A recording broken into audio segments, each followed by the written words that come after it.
আসসালামু আলাইকুম ওয়া রাহমাতুল্লাহ। ড্রিম গার্ডেনের পক্ষ থেকে সকলকে স্বাগতম। বন্ধুরা, নেচার বা প্রাকৃতিক কে না পছন্দ করে? বন্ধুরা, এ হচ্ছে মেহেদি গাছ, প্রাকৃতিকভাবে হাতকে রাঙিয়ে তোলার একটি সাদৃশ্য গাছ।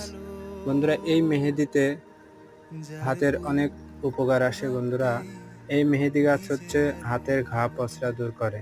বন্ধুরা, এখানে আমি একটা টিপস দিতে চাই, সেটা হচ্ছে এখন বর্ষাকাল, যে কোনো গাছের ডাল এবং যে কোনো গাছের ব্রাঞ্চ আপনারা অবশ্যই লাগাতে পারেন।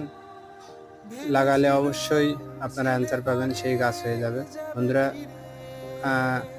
বিশেষ করে মেহেদির ডাল অবশ্যই লাগাবেন। এই যে দেখতে পাচ্ছেন, এখানে আমি লাগিয়েছি ট্রাই করার জন্য। গাছগুলো অবশ্যই হয়ে গেছে। এই যে গাছগুলো অবশ্যই হয়ে গেছে।